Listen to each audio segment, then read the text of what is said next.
Hola a todos, bienvenidos a este video de la asignatura Física 3 de la Universidad Industrial de Santander. El video estará dedicado a indagar cómo la constancia de la velocidad de la luz rompe con la noción del tiempo newtoniano, ese del cual el poeta mexicano Octavio Paz comentaría: el tiempo newtoniano, desdeñoso del placer o del dolor, solo transcurre. La velocidad de la luz en el vacío es de alrededor de 300.000 kilómetros cada segundo. ¿Respecto de quién?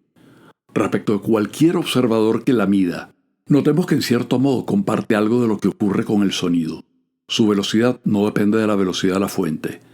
Pero el sonido se transmite en un medio, el aire. Y si un observador se mueve respecto del aire, puede constatar que la onda sonora se mueve a más de 340 metros sobre segundo si él va hacia la onda, o a menos en el caso contrario. La velocidad de la luz no depende de la velocidad de la fuente, y no transmitiéndose en ningún medio, solo tiene sentido hablar de la velocidad relativa entre fuente y observador. Y la velocidad de la luz es la misma, independientemente de la velocidad relativa. Si el observador A se acerca a una fuente de luz y el observador B se aleja de ella, ambos observadores detectarán un mismo valor para la velocidad de la onda. Así la velocidad de acercamiento de A y la velocidad de alejamiento de B sean distintas. Es poco intuitivo, pero así funciona la realidad. La constancia de la velocidad de la luz tiene una consecuencia inevitable e inexorable, y es que un reloj en movimiento respecto de un observador atrasa respecto de otro reloj que esté estacionario respecto de ese observador. En otras palabras, dos relojes en movimiento relativo mantienen ritmos distintos. Veamos por qué. Hagamos un experimento mental. Consideremos una barra de longitud L dispuesta verticalmente como lo indica la figura, en cuyos extremos hay dos espejos cuyas caras se reflejan una a la otra. Si en T igual a 0 sale del espejo de abajo un rayo de luz, onda electromagnética o fotón o como tú prefieras, se refleja en el de arriba y vuelve el de abajo. Hemos construido un reloj. El periodo de ese reloj, que denotaremos delta tau, es el lapso que tarda en un viaje de ida y vuelta. Por consiguiente, es la distancia total recorrida entre la velocidad a la que la recorre. Es decir, delta tau es igual a 2L entre C. Ahora consideremos un observador S', que va con ese reloj moviéndose con una velocidad v horizontalmente, respecto de otro observador que denotaremos por S. Observemos que el reloj está en reposo respecto de S', de modo que para S', el lapso de ida y vuelta es delta tau. Queremos calcular el lapso delta t que mide el observador S. Cuando ha transcurrido ese lapso, el reloj habrá recorrido una distancia v por delta t. La distancia que recorre el rayo ahora son las dos hipotenusas que muestra el video. Esta distancia es obviamente mayor que 2L y la recorre a la misma velocidad, de tal forma que debemos estar preparados para encontrar que el tiempo delta t que mide S sea mayor que el que mide S'. El tiempo delta t es la distancia total que recorre el rayo o el fotón entre la velocidad a la que la recorre, es decir, a c.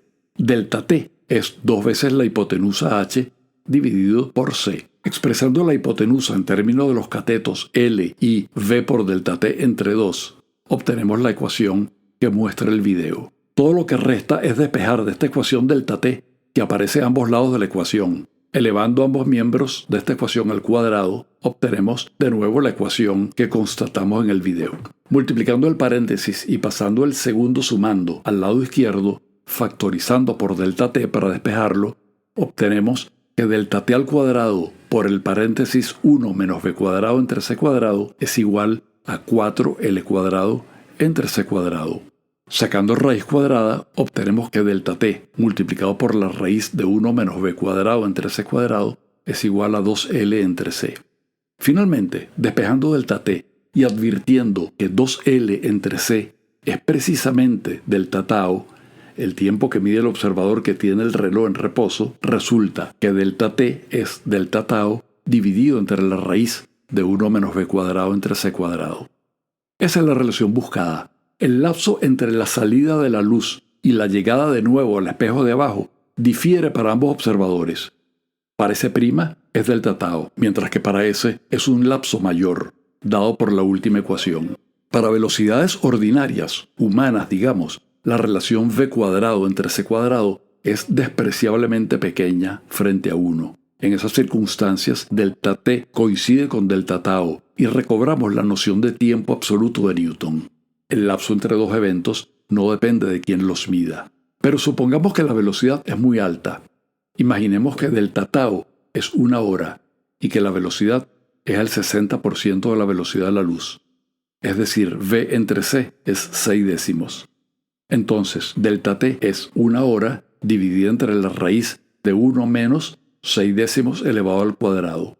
Y el resultado es que delta t es igual a 1.2 horas. De modo que por cada hora que transcurra para S', para S transcurre un poco más. El tiempo pasa más lento para el que viaja. Queremos hacer énfasis en que esto no es un efecto del reloj, es el tiempo mismo. No importa si lo medimos con un reloj de luz, como el que acabamos de usar, con un reloj de cuerda, con un péndulo, con los latidos del corazón o con un reloj atómico. Naturalmente, S' ve a S moverse hacia la izquierda con velocidad menos v, y como el efecto depende de la velocidad al cuadrado, S' ve al reloj del observador S atrasar. El efecto es simétrico. El enlentecimiento del tiempo es una predicción vigorosa de la relatividad especial y consecuencia directa de la constancia de la velocidad de la luz. En las capas superiores de la atmósfera, los rayos cósmicos crean unas partículas llamadas muones, que se desintegran en un tiempo promedio de 2 millonésimas de segundo.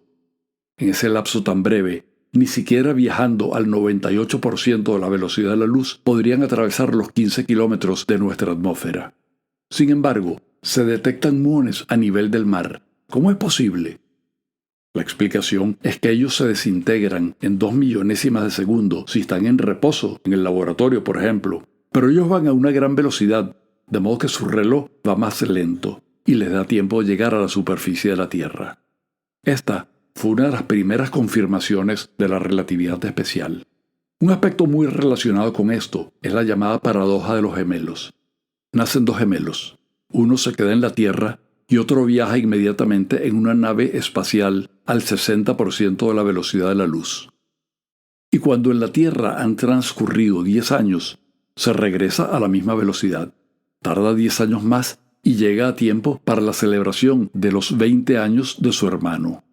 Cuando él llega, tiene una edad delta tau igual a delta t por la raíz cuadrada de 1 menos velocidad al cuadrado sobre c al cuadrado.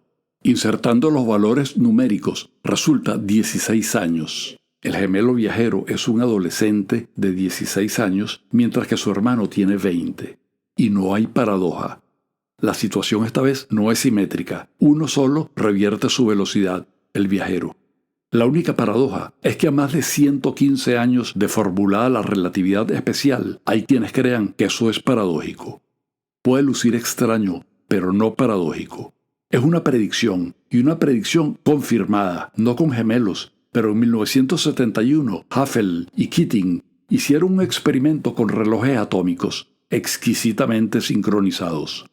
Uno de ellos se quedó en el observatorio naval y los otros volaron en un avión comercial. La NASA no quiso prestar sus aviones. Luego de reunirlos, después de dar alrededor de 2 vueltas al planeta, se pudo constatar que sus lecturas no coincidían. El reloj que viajó se retrasó en una cantidad que era la que la relatividad señalaba. Fue la confirmación de una predicción. Pero incluso en el cotidiano GPS hay que tomar en cuenta que los satélites que orbitan a la Tierra con precisos relojes se mueven a una velocidad de unos 14.000 kilómetros por hora y sus relojes van más lentos que los de la Tierra. Sin tomar eso en cuenta, el sistema de posicionamiento global GPS no funcionaría. El retraso de los relojes es apenas una victoria más en la confrontación entre la relatividad y la realidad. Cada vez que usted vea su GPS, piense que se está confirmando una delicada predicción de la relatividad. Es todo por los momentos. Viajen y manténganse jóvenes y nos vemos en nuestro próximo video.